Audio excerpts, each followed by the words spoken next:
ഇത്തവണത്തെ പാർലമെൻറ്റ് സമ്മേളനം തുടങ്ങിയപ്പോൾ മുതൽ ഇന്ത്യ സഖ്യത്തെ ഭിന്നിപ്പിക്കാനുള്ള ശ്രമങ്ങളാണ് BJP-യുടെയും ഭരണകക്ഷിയുടെയും ഭാഗത്തു നിന്ന് ഉണ്ടായിരുന്നത്. പ്രതിപക്ഷം പ്രധാനമായിട്ട് ഉന്നയിച്ചത് അദാനി വിഷയമാണ്. അതായത് ഗൗതം അദാനിക്കെതിരെ അമേരിക്കയിൽ പ്രോസിക്യൂട്ടർമാർ ഒരു കേസ് ഫയൽ ചെയ്തിരിക്കുക. അഴിമതി, അതുപോലെ തട്ടിപ്പ്, അതിൻ്റെ വിശദാംശങ്ങളിലേക്ക് കടക്കുന്നില്ല. അതേക്കുറിച്ചൊരു അന്വേഷണം വേണം. ജോയിൻ്റ് പാർലമെൻ്ററി കമ്മിറ്റി അന്വേഷിക്കണം. അതുമാത്രമല്ല, അദ്ദേഹത്തെ അറസ്റ്റ് ചെയ്യണമെന്ന് രാഹുൽ ഗാന്ധി ആവശ്യപ്പെട്ടിരുന്നു. അദാനിയെ മോദി എന്തു വില കൊടുത്തും സംരക്ഷിക്കുന്ന നിലപാടാണ് സ്വീകരിച്ചിരിക്കുന്നത് എന്ന് പ്രതിപക്ഷം പാർലമെൻറ്റിൽ ആക്ഷേപിച്ചു. അത് ഭരണകക്ഷിക്ക്, BJP-ക്ക്, പ്രത്യേകിച്ച് മോദിക്ക് ഒട്ടും രുചിക്കുന്ന ഒന്നായിരുന്നില്ല. അദാനിയെ വിമർശിക്കുക, അദാനിക്കെതിരെ നിൽക്കുക എന്ന് പറഞ്ഞാൽ തന്നെ വിമർശിക്കുന്നു, തനിക്കെതിരെ നിൽക്കുന്നു എന്ന ചിന്തയാണ് നമ്മുടെ പ്രധാനമന്ത്രിക്ക്.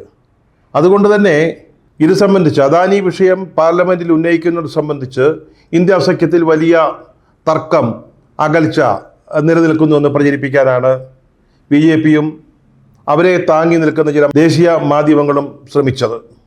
ഇന്നലെ നടന്ന പാർലമെൻറ്റ് ധർണയിൽ സമാജ്വാദി പാർട്ടിയും തൃണമൂൽ കോൺഗ്രസും പങ്കെടുത്തിരുന്നില്ല.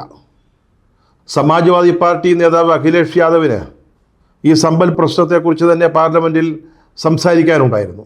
പിന്നെ TMC, അവർക്ക് ഇന്ത്യ സഖ്യത്തിൽ രാഹുൽ ഗാന്ധിക്ക് കിട്ടുന്ന പ്രാധാന്യം അത്ര അങ്ങോട്ട് രുചിക്കുന്നില്ല. അതുകൊണ്ട് തന്നെ ഏത് വിഷയത്തിലും ഇടം തടിച്ചു നിൽക്കുന്ന ഒരു നിലപാടാണ് പലപ്പോഴും അവർ സ്വീകരിക്കുന്നത്. അതിനെ അങ്ങനെ കണ്ടാൽ മാത്രം മതി. നേരത്തെ ഇടതുപക്ഷ പാർട്ടികൾ പോലും ചെറിയ സംശയങ്ങൾ പ്രകടിപ്പിച്ചെങ്കിലും ഇന്നലത്തെ ധർണയിൽ പങ്കെടുത്തു. ഒരു പ്രത്യേക കാര്യം ശ്രദ്ധിക്കേണ്ടതാണ്. കേരളത്തിൽ കരിങ്കൊടിയോ കറുത്ത വസ്ത്രമോ കണ്ടാൽ ഹാലിളകുന്ന, അല്ലെങ്കിൽ കലിപ്പുണ്ടാകുന്ന CPM കഴിഞ്ഞ ദിവസം ഇന്ത്യ സഖ്യത്തിൻ്റെ യോഗത്തിൽ പറഞ്ഞത് കറുത്ത വസ്ത്രം ധരിച്ച് പാർലമെൻറ്റിൽ പങ്കെടുത്തുകൊണ്ട് പ്രതിഷേധം പ്രകടിപ്പിക്കാമെന്നാണ്. അവരും ഇന്നലത്തെ ധർണയിൽ പങ്കെടുത്തവരാണ്. അപ്പോൾ ഇന്ത്യ സഖ്യം 2 തട്ടിലാണ് 3 തട്ടിലാണ് എന്ന പ്രചാരണം ഒട്ടും വിലപ്പോകുന്നില്ല എന്നാണ് ഈ സംഭവ വികാസങ്ങളിൽ നിന്ന് മനസ്സിലാക്കേണ്ടത്. ഇന്നലെ ലോക്സഭയിൽ സംസാരിച്ച അഖിലേഷ് യാദവ് BJP-ക്കെതിരെ കനത്ത ഒരു ആക്രമണമാണ് നടത്തിയത്. സംഭാലിലേത് ഒരു ആസൂത്രിത ഗൂഢാലോചനയായിരുന്നു എന്ന് അദ്ദേഹം സമർത്ഥിച്ചു. അതേസമയം പാർലമെൻറ്റിന് പുറത്ത് ധർണ അരങ്ങേറുകയാണ്. സംഭാലാണ് ഞങ്ങൾക്ക് പ്രധാന വിഷയമെന്ന് സമാജ്വാദി പാർട്ടി പറയുന്നുണ്ട്. അത് കോൺഗ്രസും അംഗീകരിക്കുന്നു എന്നാണ് രാഹുൽ ഗാന്ധിയും പ്രിയങ്ക ഗാന്ധിയും നടത്തുന്ന സംഭാൽ യാത്രയിൽ നിന്ന് വ്യക്തമാകുന്നത്. ഇക്കാര്യത്തിൽ ഇന്ദിരാഗാന്ധിയുടെ കാലടികളാണ് കൊച്ചുമക്കളായ രാഹുലും പ്രിയങ്കയും പിന്തുടരുന്നത് എന്ന് പറയേണ്ടിയിരിക്കുന്നു. 1977 അവസാനം ബീഹാറിലെ ബെൽച്ചിയിൽ പട്ടികജാതിക്കാരുടെ ഒരു കൊലപാതകം ഉണ്ടായി.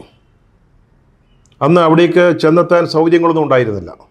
അന്ന് പ്രതിപക്ഷത്തായിരുന്ന ഇന്ദിരാഗാന്ധി ഒരു അർദ്ധരാത്രിയിൽ കോരിച്ചൊരിയുന്ന മഴയത്ത് ആനപ്പുറത്തു കയറിയാണ് ബെൽച്ചിയിലെത്തി വല്ലാത്ത പ്രതിസന്ധിയിലായിരുന്ന പട്ടികജാതി വിഭാഗത്തിൽപ്പെട്ട ആളുകളെ ആശ്വസിപ്പിച്ചത്. അതവിടെ ഒരു തിരിച്ചുവരവിൻ്റെ തുടക്കമായിരുന്നു. ഇതുപോലുള്ള യാത്രകൾ രാഹുൽ ഗാന്ധിക്കും അത്ര പുതുമയുള്ളതല്ല. 2008 ഒഡീഷ സംസ്ഥാനത്ത് വേദാന്ത കമ്പനി ആരംഭിക്കാൻ ശ്രമിച്ച ഒരു അലുമിനിയം പ്ലാന്റിനെതിരെ ആദിവാസികൾ സമരം ചെയ്തപ്പോൾ അവരുടെ നടുവിലെത്തി അവർക്ക് പിന്തുണ പ്രഖ്യാപിച്ച ചരിത്രമാണ് രാഹുൽ ഗാന്ധിക്കുള്ളത്. 2011 മേയിൽ UP-യിൽ നിന്ന് മായാവതി ഭരിക്കുകയാണ്. അവിടെ ഒരു വലിയ എക്സ്പ്രസ് ഹൈവേ നിർമ്മിക്കുന്നതിന് ആയിരക്കണക്കിന് ഏക്കർ ഭൂമി അക്വയർ ചെയ്തു. അത് സാധാരണ കർഷകരുടേതായിരുന്നു. ഈ റോഡിന് ആവശ്യമായ ഭൂമിയുടെ പല ഇരട്ടി സ്ഥലമാണെന്ന് അക്വയർ ചെയ്തത്. അതിനെതിരായിട്ട് കർഷകരുടെ സമരം നടന്നു. അന്ന് ഇതുപോലെ അവിടേക്ക് ഗൗതം ബുദ്ധ നഗറിലേക്കൊരു യാത്ര രാഹുൽ ഗാന്ധി പ്രഖ്യാപിച്ചു.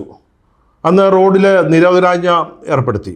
പക്ഷേ അതിരാവിലെ തന്നെ ഒരു ബൈക്കിൻ്റെ പുറകിലിരുന്ന് രാഹുൽ ഗാന്ധി ഈ കർഷകരുടെ സമരം നടക്കുന്ന സ്ഥലത്തെത്തുകയും അവരോട് സംസാരിക്കുകയും പ്രസംഗിക്കുകയും അവർക്കെല്ലാം പിന്തുണ നൽകുകയും ചെയ്തു. അതിൻ്റെ തുടർച്ചയാണ് ഈ സംഭാൽ വിഷയത്തിൽ പ്രിയങ്കയുടെയും രാഹുൽ ഗാന്ധിയുടെയും പ്രവൃത്തിയിൽ നാം കാണുന്നത്.